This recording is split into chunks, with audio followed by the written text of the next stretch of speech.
Hello everyone. I hope आप सभी gate aspirants अपनी लाइफ में कुछ नया और बेटर करने का ट्राई कर रहे होंगे। आज के इस सेशन में हम लोग बात करने वाले हैं कैलकुलस के टॉपिक के ऊपर। जितने भी क्वेश्चंस हमारे पास में डिफरेंट ब्रांचेस में कैलकुलस के टॉपिक के ऊपर से पूछे गए थे गेट 2023 के पेपर में, आज हम लोग उनको डिस्कस करेंगे वन बाय वन। सेशन को स्टार्ट करने से पहले ये मेरी पर्सनल रिक्वेस्ट है आप सभी स्टूडेंट्स से, जो भी हमारे चैनल के ऊपर न्यू व्यूअर्स हैं या फिर जो भी चैनल को बहुत दिनों से फॉलो कर रहे हैं, अगर आपको हमारा कंटेंट 1% भी यूज़फुल लगता है तो आप देख सकते हैं यहाँ पर जो नॉट सब्सक्राइब्ड वाला जो ग्राफ है वो 73%, that means out of 100 73% of the people are not subscribing our channel.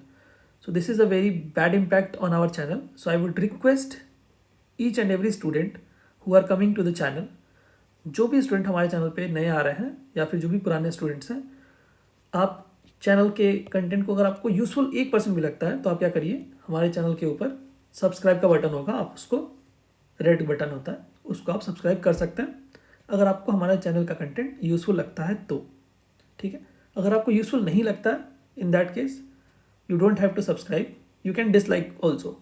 अगर आपको चैनल का कंटेंट यूज़फुल नहीं लगता है तो आप डिसलाइक भी करके जा सकते हो, ठीक है. बट अगर आपको हमारे चैनल का कंटेंट यूज़फुल लगता है 1% भी, तो आप क्या करिए, सब्सक्राइब करिए हमारे चैनल के कंटेंट को और हमें सपोर्ट करिए. और आप शेयर भी कर सकते हैं अपने फ्रेंड्स के साथ में, ठीक है. सो ये मेरी पर्सनल रिक्वेस्ट है.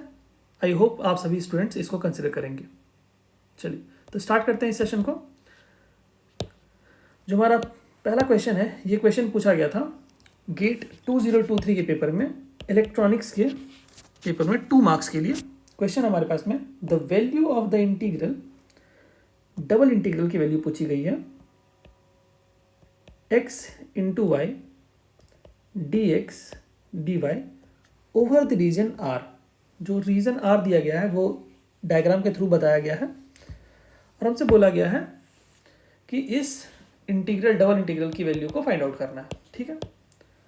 तो अगर आपने प्लेलिस्ट में अगर आप दिख गए होंगे तो आपको एक डबल इंटीग्रल का लेक्चर हमारा मिलेगा डबल, या फिर अगर आप यूट्यूब पे सर्च भी करेंगे double integral by get jet, then you will get a video on the double integrals, जहाँ पे मैंने बात करी थी चेंज ऑफ ऑर्डर के बारे में कि हम चेंज ऑफ ऑर्डर करके कैसे करते हैं डबल इंटीग्रल को परफॉर्म करते हैं, ठीक है.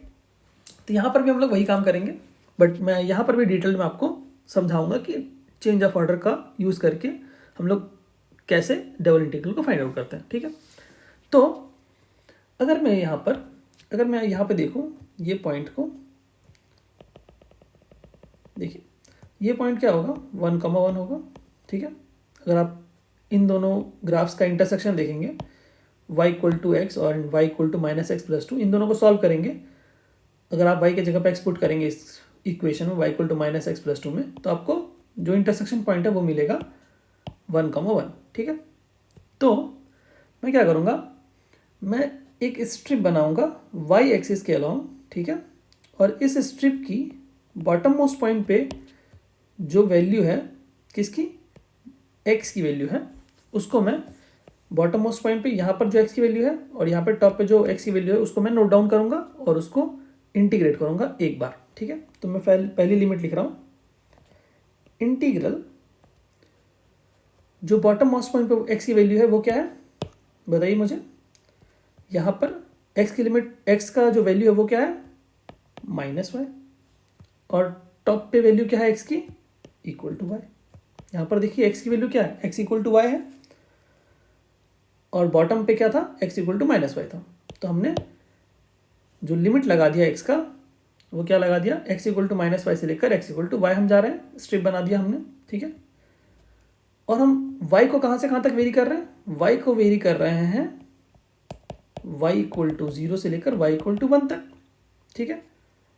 तो y = 0 से लेकर y = 1 तक, ठीक है. dy dx dy, ठीक है, x × y dx dy. ये हो गया हमारे पास में इस इंटीग्रल की बात. अब हम क्या करेंगे, ऊपर वाला जो पार्ट है उसके लिए हम स्ट्रिप बनाएंगे. तो ये जो ऊपर वाला पार्ट है इसके लिए हम स्ट्रिप बना रहे हैं, ठीक है। तो यहाँ पर बॉटम पे वैल्यू क्या है और यहाँ पर टॉप पे वैल्यू क्या है। तो यहाँ पर x की वैल्यू क्या है, यहाँ पर x की वैल्यू क्या है बताइए मुझे, प्लस यहाँ पर x की वैल्यू क्या है बताइए। x की वैल्यू है हमारे पास में y-2 और टॉप पे वैल्यू क्या है x की, यहाँ पर x की वैल्यू क्या है इस इक्वेशन में 2 - y, ठीक है। तो मैंने x की वैल्यू बॉटम पे और टॉप पे चेक कर ली और y की वैल्यू क्या हो गई हमारे पास में y एक्सिस पे, दैट मीन्स y = 1 से लेकर y = 2 तक हम जा रहे हैं, ठीक है। चेंज ऑफ ऑर्डर में हम यही करते हैं, y = 1 से लेकर y = 2 तक हम जा रहे हैं, ठीक है। दैट मीन्स हम यहाँ पर लिमिट क्या ले लेंगे, y = 1 से लेकर y = 2 तक। फंक्शन क्या है, xy dx dy। तो इस तरह से हमने क्या किया, दो स्ट्रिप बनाई और दोनों स्ट्रिप के बॉटम पे और टॉप पे जो x की लिमिट है हमने वो डिसाइड कर दी। इस तरह से करके हमने पूरे रीजन का इंटीग्रल इस फॉर्मेट में लिख दिया। अब बस हमें क्या करना है, इस दोनों इंटीग्रल को सॉल्व करना है। डबल इंटीग्रल तो बेसिक आपको सॉल्व करना आता होगा, ठीक है। तो बस इसको सॉल्व करेंगे, चलिए सॉल्व करते हैं, तो साथ साथ करेंगे। देखिए तो सबसे पहले ये हमारे पास में किसकी लिमिट है, ये y के टर्म में है तो इसका मतलब x की लिमिट है। तो सबसे पहले x को इंटीग्रेट करेंगे, तो x को इंटीग्रेट करेंगे तो क्या आएगा, x² लिमिट लगा देंगे -y से y dy 0 से 1, ठीक है। प्लस यहाँ पर भी ये y के टर्म्स में है, दैट मीन्स ये x की लिमिट है, ठीक है। सबसे पहले x के टर्म में इंटीग्रेट करेंगे तो क्या आएगा, x² और आ जाएगा यहाँ से x की लिमिट आ जाएगी हमारे पास में यहाँ पर y-2 से लेकर 2 - y तक, इंटीग्रल 1 से 2, ठीक है। सॉरी। तो अगर आप यहाँ पर देखेंगे गौर से तो हमारे पास में जैसे ही आप इस इंटीग्रल को ओपन करेंगे, यहाँ पर आप गौर से अगर आप देखेंगे तो यहाँ पर लिमिट क्या है, -y है, यहाँ पर लिमिट y है। तो जैसे ही आप पुट करेंगे तो क्या आ जाएगा, यहाँ पर y² -y², ये क्या दे देगा आपको, 0 दे देगा, ठीक है। प्लस सेम थिंग आपको यहाँ पर मिलेगा 2 - y² -y-2² which will be again 0। That means दोनों ही इंटीग्रल की वैल्यू आपको क्या मिल जाएगी, 0। इस पार्ट को सॉल्व कर रहे हैं अपन तो भी हमें 0 मिल रहा है और इस पार्ट को अगर आप सॉल्व करेंगे तो भी आपको 0 मिल रहा है। दैट मीन्स दोनों ही इंटीग्रल की वैल्यू आपको क्या मिल जाएगी, 0। तो हमारे पास में जो आंसर होगा वो होगा 0, ठीक है। तो हमने क्या किया, हमने पहले सबसे फर्स्ट हमने क्या किया, दोनों डबल इंटीग्रल को लिखा, उसके बाद उन दोनों डबल इंटीग्रल को हमने सॉल्व किया, ठीक है। तो हमारे पास में आंसर क्या आ गया, 0। So the value of this double integral over the region R will be equal to 0। I hope ये क्वेश्चन आपको क्लियर हुआ होगा। यहाँ पर हमने चेंज ऑफ ऑर्डर का यूज़ किया है इस पर्टिकुलर क्वेश्चन को बनाने के लिए। ये क्वेश्चन 2 मार्क्स के लिए अपीयर हुआ था इलेक्ट्रॉनिक्स एंड कम्युनिकेशन इंजीनियरिंग के पेपर में, ठीक है।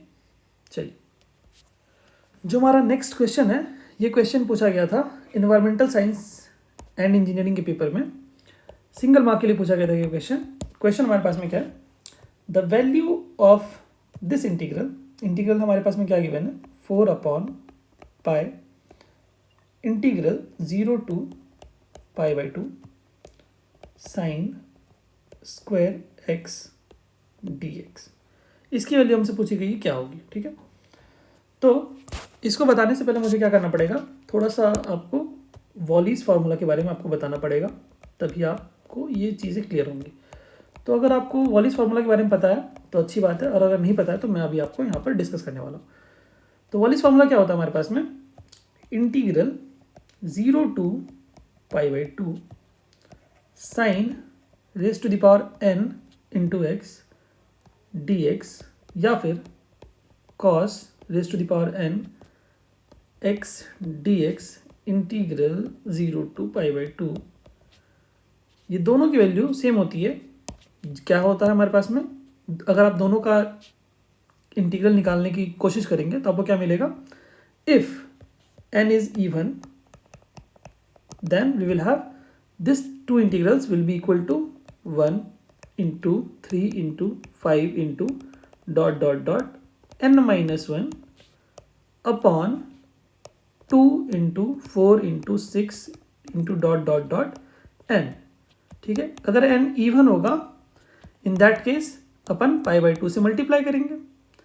इफ n इज ऑड, ये जो n है हमारे पास में यहाँ वाला, this n and this n, if any one of, अगर दोनों में से कोई इंटीग्रल गिवन है और अगर n की वैल्यू अगर ऑड है तो उस केस में क्या करेंगे आप, लिखेंगे 1 into 3 into 5 dot dot dot n minus 1 upon 2 4 6 dot dot dot n. यहाँ पर पाई बाई 2 का मल्टीप्लीकेशन नहीं होगा. बस यही डिफरेंस है इन दोनों फॉर्मूलेज में. जब n इवन होगा तो यहाँ पर पाई बाई 2 का मल्टीप्लीकेशन होगा और अगर n ऑड होगा तो यहाँ पाई बाई 2 का मल्टीप्लीकेशन नहीं होगा.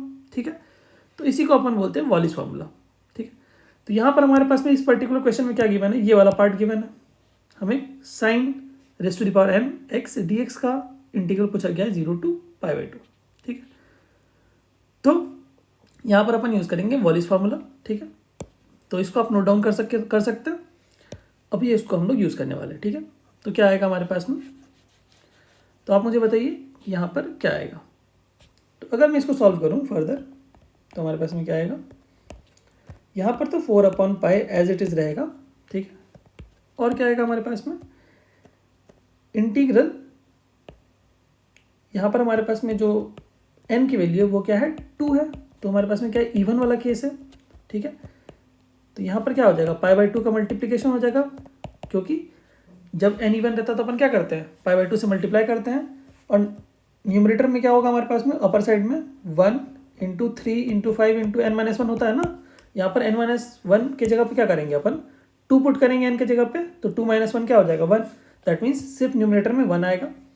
डिनोमिनेटर में क्या लिखते थे, 2 इंटू 4 इंटू 6 करते थे, डॉट डॉट डॉट n करते थे. तो हमारे पास में न्यूमरेटर में, डिनोमिनेटर में सिर्फ 2 आएगा. ठीक है, बाकी कोई टर्म नहीं आएगा. दैट मीन्स हमारे पास में न्यूमरेटर में क्या आएगा, 1, डिनोमिनेटर में 2. ठीक है, तो हमारे पास में क्या आ जाएगा, यहाँ पर आ जाएगा न्यूमरेटर में 1, डिनोमिनेटर में 2. बस दैट्स इट. अगर आप इसको सॉल्व करेंगे फर्दर तो क्या आ जाएगा, 2 इंटू 4 कैंसिल, यहाँ से कैंसिल, आ जाएगा 1. That means answer will be 1. ठीक है, तो अब जस्ट क्या करिए, वॉलिस फार्मूला के साथ में इसको रिलेट करिए और उसके साथ में कंपेयर करिए वॉलिस फार्मूला के साथ में. आपको ईजिली ये क्वेश्चन बन जाता अगर आपको वॉलिस फार्मूला पता था तो. ठीक है, तो आई होप आपको वॉलिस फार्मूला के जो बेसिक कंसेप्ट था वो आपको समझ में आया होगा. ठीक है, यहाँ पर हमने वॉलिस फार्मूला के थ्रू इस क्वेश्चन को सिंगल मार्क के लिए हमने किया है. ठीक है, आई होप ये क्वेश्चन आपको क्लियर हुआ होगा.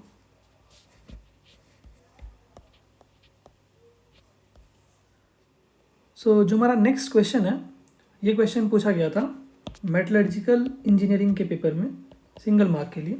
ठीक है, क्वेश्चन हमारे पास में लिमिट के ऊपर बेस्ड है. तो हमारे पास में क्या पूछा गया है, लिमिट x अप्रोच कर रहा है 1 को 7 x raise to the power 7 minus 20 x raise to the power 5 plus 13x upon 3x cube plus x minus 4, ये पूछा गया. तो सबसे पहले अपन लिमिट में क्या चेक करते हैं कि एल हॉस्पिटल रूल अप्लाई हो रहा है या नहीं हो रहा है. ठीक है, क्योंकि हमारे पास में गेट के पेपर में maximum times question 95% of the time question limit के ऊपर जब भी पूछे जाते हैं तो वो एल हॉस्पिटल रूल के ऊपर बेस्ड होता है. तो इस वजह से हम क्या करेंगे, सबसे पहले चेक करेंगे कि एल हॉस्पिटल रूल यहाँ पर अप्लाई हो सकता है या नहीं हो सकता है. ठीक है, तो एक्स की वैल्यू किसको अप्रोच कर रही है, 1 को. तो अपन क्या करेंगे, एक्स की वैल्यू को 1 अप्रोच करा के चेक करेंगे कि 0/0 या फिर इन्फिनिटी अपॉन इन्फिनिटी फॉर्म हमारे पास में हमें मिल रहा है या नहीं मिल रहा है. ठीक है, तो हमारे पास में हम 1 को पुट कर देंगे x की जगह पे. ठीक है, तो क्या आएगा हमारे पास में बताइए, यहाँ पर आ जाएगा कुछ ऐसा. ठीक है, तो इसकी वैल्यू क्या होगी, देखिए 13 और 7 20. दैट मीन्स 20 और 20 कैंसिल हो जाएगा, 0 आ जाएगा न्यूमरेटर में और यहाँ पर आ जाएगा डिनोमिनेटर में भी 0. दैट मीन्स हमारे पास में 0/0 फॉर्म यहाँ पर एग्जिस्ट कर रहा है. दैट मीन्स यहाँ पर अपन एल हॉस्पिटल रूल अप्लाई कर सकते हैं. ठीक है, तो एल हॉस्पिटल रूल अप्लाई करने के लिए हमें क्या करना पड़ेगा, न्यूमरेटर को भी डिफरेंशिएट करना पड़ेगा और डिनोमिनेटर को भी डिफरेंशिएट करना पड़ेगा। तो डिफरेंशिएट करेंगे अपन, तो जैसे डिफरेंशिएट करेंगे क्या आएगा यहाँ 49 x raise to the power 6 minus 20 पंच 100 x raise to the power 4 plus 13, यही आएगा divided by 3 3 9 x square plus 1, यही आएगा। डिफरेंशिएशन करेंगे तो न्यूमरेटर में भी डिफरेंशिएट कर दिया हमने सेपरेट और डिनोमिनेटर में भी हमने डिफरेंशिएट कर दिया है सेपरेटली, ठीक है। अब अपन फिर से चेक करेंगे कि जब x की वैल्यू अप्रोच करेगी 1 को तो क्या आएगी वैल्यू, ठीक है। तो जैसे अपन x की वैल्यू को 1 अप्रोच करवाएंगे, x की वैल्यू को 1 अप्रोच करवा रहे हैं तो क्या आएगा हमारे पास में minus 100 into 1 plus 13 divided by 9 plus 1, ये कितना आ जाएगा हमारे पास में 49 और 13 कितना हो जाएगा हमारे पास में 49 और 10 हो जाएगा 59, 59 और 3 62, 62 और 62 100 में से 62 चला जाएगा हमारे पास में कितना बच जाएगा 40 38 बच जाएगा, ठीक है। तो 38 बचेगा हमारे पास में माइनस के साथ में, ठीक है। और यहाँ पर बचेगा अपन 10, तो ये हमारे पास में लिमिट की वैल्यू में मिल रही है, ठीक है। तो अगर आप चेक करेंगे तो ऑप्शन ए में आपको आंसर दिखेगा, दैट मीन्स 38 अपॉन 10 हमारे पास में क्या होगा, करेक्ट आंसर होगा इस पर्टिकुलर क्वेश्चन का। तो इस पर्टिकुलर क्वेश्चन में हमने क्या किया, एल हॉस्पिटल रूल्स यहाँ पर अप्लाई किया, क्यों, क्योंकि हमारे पास में 0/0 फॉर्म एग्जिस्ट कर रहा था, ठीक है। तो हमने यहाँ पर इस पर्टिकुलर क्वेश्चन को एल हॉस्पिटल्स रूल की मदद से बनाया, ठीक है। आई होप ये क्वेश्चन आपको क्लियर हुआ होगा। चलिए जो हमारा नेक्स्ट क्वेश्चन है, ये क्वेश्चन हमारे पास में मेटलर्जिकल इंजीनियरिंग के पेपर में 2 मार्क्स के लिए पूछा गया था। क्वेश्चन हमारे पास में है the maximum value of the function F x in the domain close interval given है -1 to 5, दोनों इंक्लूडेड है क्योंकि क्लोज इंटरवल है, ठीक है। तो फंक्शन की मैक्सिमम वैल्यू निकालने के लिए हमें क्या करना पड़ेगा, सबसे पहले फंक्शन को यहाँ पे लिख लेते हैं अपन -24 ऑफ एक्स स्क्वायर प्लस 36। तो मैक्सिमम वैल्यू या मिनिमम वैल्यू निकालने के लिए हमें क्या करना पड़ता है, सबसे पहले फंक्शन को के स्टेशनरी पॉइंट्स को हमें निकालना पड़ता है। That means F dash of x को हमें क्या करना पड़ेगा, 0 के साथ इक्वेट करना पड़ेगा। तो क्या आ जाएगा, ये आएगा हमारे पास में 24 दूनी 48, ठीक है। 0 के साथ इक्वेट करेंगे तो क्या आ जाएगा, यहाँ पर आएगा हमारे पास में 12 चौके 48, ठीक है, करेक्ट है। दैट मीन्स एक्स की वैल्यू क्या क्या आ गई हमारे पास में, यहाँ से एक्स की वैल्यू आ जाएगी हमारे पास में 0 and 4। तो स्टेशनरी पॉइंट्स क्या आ जाएंगे हमारे पास में 0 and 4। तो चेक करने के लिए हमारे पास में कि इन दोनों पॉइंट्स पे मैक्सिमा होगा या मिनिमा होगा, हमें क्या करना पड़ेगा, सेकंड डेरिवेटिव निकालना पड़ेगा, किसका, फंक्शन का। तो फर्स्ट डेरिवेटिव अगर हमारे पास में ये है तो सेकंड डेरिवेटिव इसको कैसे निकालेंगे, इसको एक बार दोबारा डिफरेंशिएट कर देंगे तो क्या आ जाएगा 12 दूनी 24 एक्स माइनस 48, ये आएगा। अब सेकंड डेरिवेटिव में क्या करेंगे अपन, बारी बारी से एक बार 0 पुट करेंगे और एक बार 4 पुट करके चेक करेंगे कि लेस देन 0 आ रहा है या ग्रेटर देन 0 आ रहा है। तो जैसे ही अपन 0 पुट करेंगे तो क्या आ जाएगा, लेस देन 0 आएगा। That means this will be a point of maxima. जब 4 पुट करेंगे तो क्या आ जाएगा, ग्रेटर देन 0 आएगा। That means this will be a point of minima. हमें चाहिए क्या, हमें मैक्सिमम वैल्यू चाहिए। दैट मीन्स ये वाला पार्ट हमें चाहिए। दैट मीन्स एक्स की वैल्यू क्या होगी, 0 पर हमें मैक्सिमम मिलेगा, ठीक है। बट यहाँ पर क्या है हमारे पास में, यहाँ पर हमारे पास में एक चीज़ और गिवन है, that means close interval given में। क्लोज इंटरवल क्या है हमारे पास में, -1 to 5 गिवन है। दैट मीन्स फंक्शन की वैल्यू -1 पे और 5 पे क्या है ये भी हमें चेक करना पड़ेगा, ठीक है। 0 पे तो करना ही पड़ेगा, ठीक है, क्योंकि यहाँ 0 पे हमारे पास में मैक्सिमम वैल्यू मिल रही है, मैक्सिमम मिल रहा है, ठीक है। तो तीनों पे हमें चेक करना पड़ेगा कि फंक्शन की वैल्यू 0 पे क्या आ रही है और फंक्शन के टर्मिनल पॉइंट्स पे क्या आ रही है। दैट मीन्स जो इंटरवल गिवन है उनके टॉप वाले पॉइंट पे भी क्या आ रही है वैल्यू और बॉटम वाले पॉइंट पे क्या वैल्यू आ रही है, ठीक है। दैट मीन्स 5 पे वैल्यू क्या आ रही है, -1 पे वैल्यू क्या आ रही है, ठीक है। तो जैसे ही आप f ऑफ -1 पुट करेंगे तो f ऑफ -1 अगर आप पुट करेंगे तो कैसा आएगा, जो फंक्शन हमारे पास में है, फंक्शन है f x equal to 4x³ minus 24x square plus 36। इस जगह पे आप क्या करिए, एफ एक्स की जगह पे -1 पुट कर दीजिए, क्या आ जाएगा यहाँ पे -4, यहाँ पे 24 और यहाँ पे 36 क्या आ जाएगा 24,028 यहाँ 8 आ जाएगा। दैट मीन्स एफ ऑफ -1 क्या आ जाएगा 8। एफ ऑफ 0 पुट करिए, 0 पुट करेंगे क्या आएगा बताइए मुझे। 0 पुट करेंगे एक्स की जगह पे तो क्या आएगा, एक्स की जगह पे जैसे ही 0 पुट करेंगे तो आपको मिलेगा 36। ठीक है, यहाँ पे एक्स की जगह पे 0 पुट कर दीजिए तो आपको मिल गया 36। ठीक है, सिमिलरली एफ ऑफ 5 अगर आपको निकालना है तो एक्स की जगह पे क्या करना पड़ेगा, आपको 5 पुट करना पड़ेगा। तो 5 पुट कर दीजिए, तो एफ ऑफ 5 पुट करने के लिए 5 पुट कर रहे हैं आप, क्या आ जाएगा,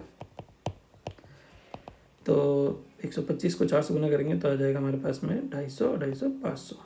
ठीक है, 24, 2500, ठीक है, ये आ जाएगा हमारे पास में। इसकी वैल्यू क्या आ जाएगी हमारे पास में 536 और यहाँ पर आ जाएगा 64 माइनस के साथ में। ठीक है, दैट मीन्स -64 आ जाएगा। ठीक है, तो अब आप मुझे ये बताइए कि इन तीनों वैल्यूज़ में से आउट ऑफ दीज 3 वैल्यूज़ कौन सी वाली वैल्यू मैक्सिमम है। हमें क्या चाहिए, मैक्सिमम वैल्यू चाहिए ना, तो मैक्सिमम वैल्यू कौन सी है 36। दैट मीन्स फंक्शन की वैल्यू क्या हो जाएगी हमारे पास में मैक्सिमम 36। ठीक है, तो 36 will be the correct answer. I hope ये क्वेश्चन आपको क्लियर हुआ होगा। ठीक है।